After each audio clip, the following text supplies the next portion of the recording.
My name is Ludwig Schleffli. I am a Swiss geometer.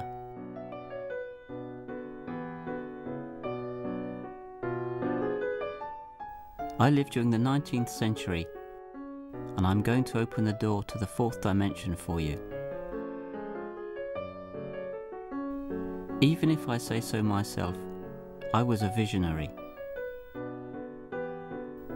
I was one of the very first to understand that spaces with a high number of dimensions really exist, and that their geometry can be studied.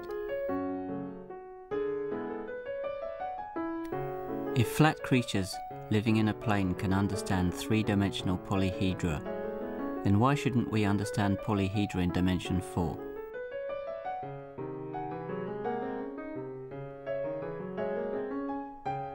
One of my main achievements was to describe all regular polyhedra in dimension 4. What is the fourth dimension? A lot has been written on the subject. Science fiction writers never tire of talking about it. I'm going to explain things on the blackboard. You will see that this blackboard has a bit of magic about it. What's important is to prepare yourself to forget about the world which is familiar to us and to imagine a new world that our eyes and our senses have no direct access to.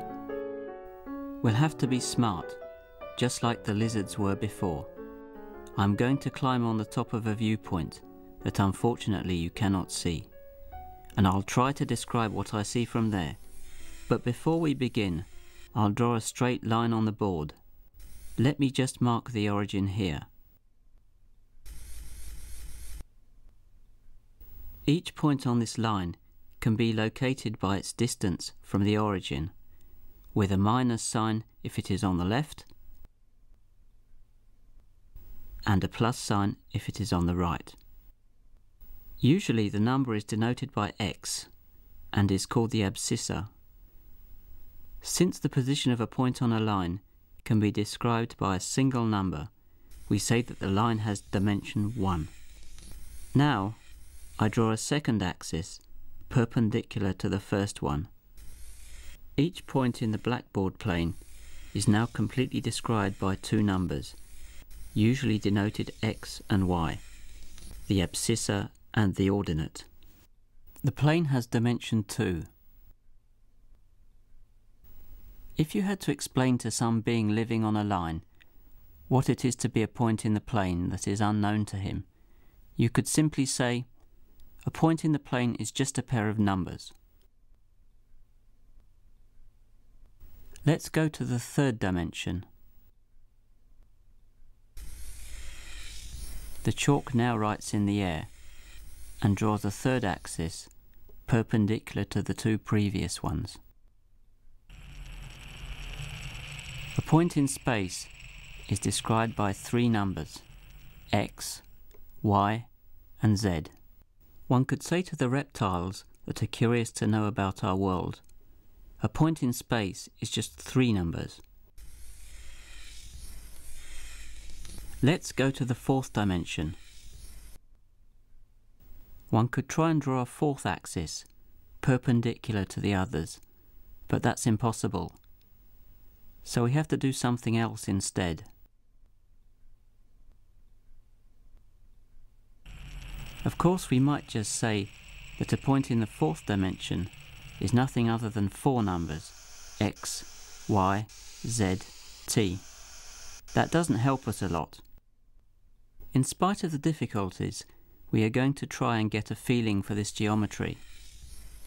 As a first attempt at understanding, we shall proceed by analogy. Here is a segment and an equilateral triangle.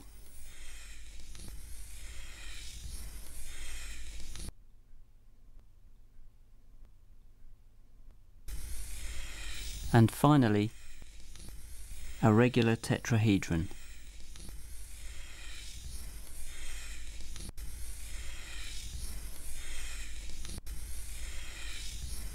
Our magical blackboard enables us to draw in space.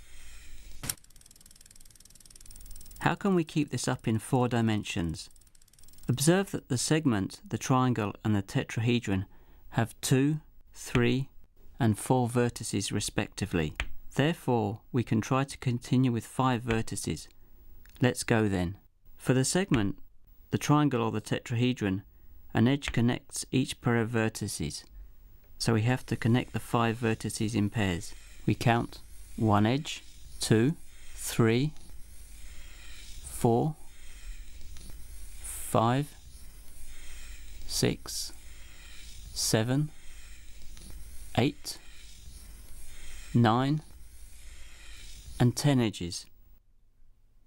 In the tetrahedron, there is a triangular face for each triple of vertices. We proceed in the same way, which gives us 2, 3, 10 faces. But if we keep going, by analogy, we have to add a tetrahedral face for each 4-tuple of vertices. There are 5 of them. That's it. We constructed our 4-dimensional object. We'll call this the simplex. Let's spin it around in space a little, as we did with the tetrahedron. Of course, you have to imagine the simplex spinning in a 4-dimensional space. What you see is only its projection on the blackboard. Touch complicated is that faces get tangled and they can cross each other. Well, some experience is required to be able to see in dimension 4.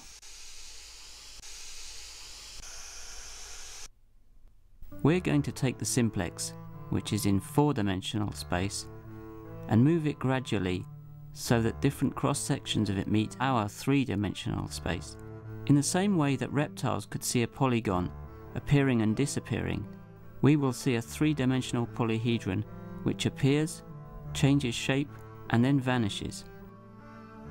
Here is the simplex passing through our 3-dimensional space. We're now going to meet more 4-dimensional polyhedra, passing through our own 3-dimensional world. Here is the hypercube, a member of the family that starts with the segment and continues up through the square and the cube.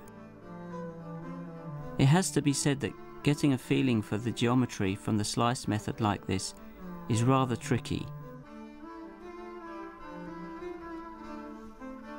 I discovered the analogues of the icosahedron and the dodecahedron.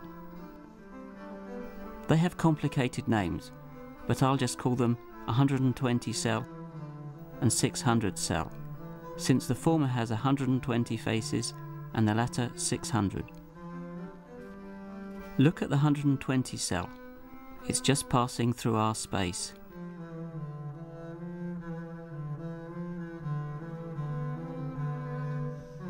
And now here's the 600 cell. Of course, when I say that a 4-dimensional polyhedron has 600 faces, I mean 3-dimensional faces. These 600 faces are 600 tetrahedra. As for the 120 cell, it consists of 120 dodecahedra. In a minute, we'll see how we can get to know them better.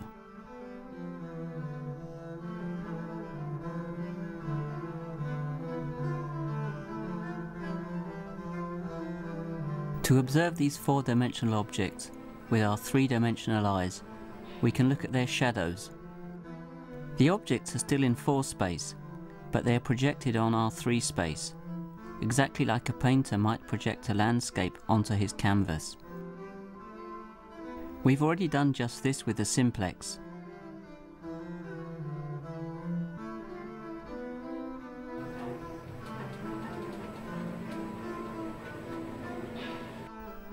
Here is the hypercube.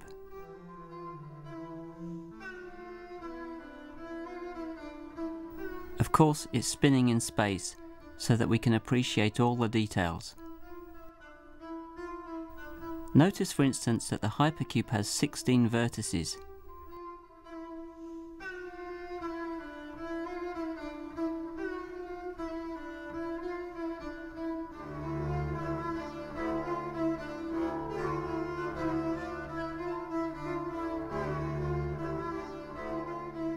Here's a little newcomer. It's the most beautiful of my discoveries. An object that I call the 24 cell. It has absolutely no analogue in dimension 3. It's a purely 4-dimensional creature. I'm very proud of my discovery. Look how wonderful it is. 24 vertices, 96 edges, 96 triangles and 24 octahedra. A real little gem.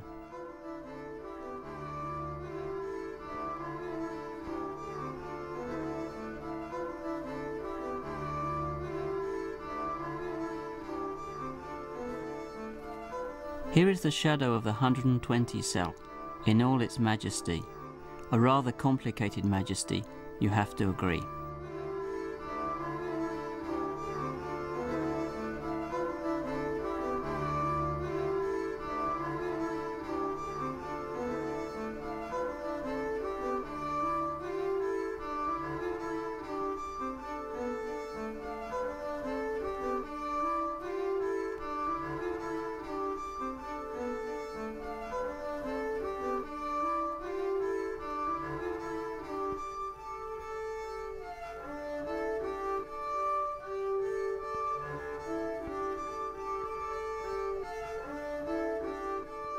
Let's get inside and have a look at its structure.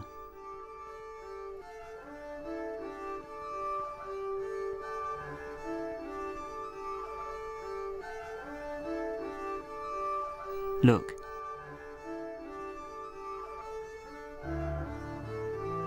"600 vertices, 1,200 edges. 4 edges start at each vertex. A completely regular structure. All vertices, all edges play the same role. It's a pity that the projection breaks the symmetry. Let's work your imagination a little. Imagine the object in 4 space, in which a huge group of rotations permutes all these vertices and edges.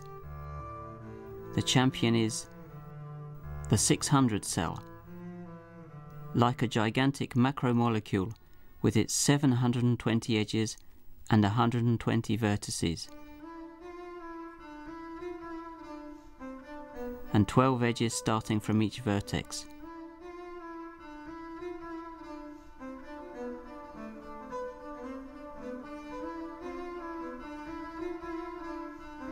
Our exploration of 4-dimensional polyhedra won't stop here, as their stereographic projections are bound to give us a better feeling for the geometry.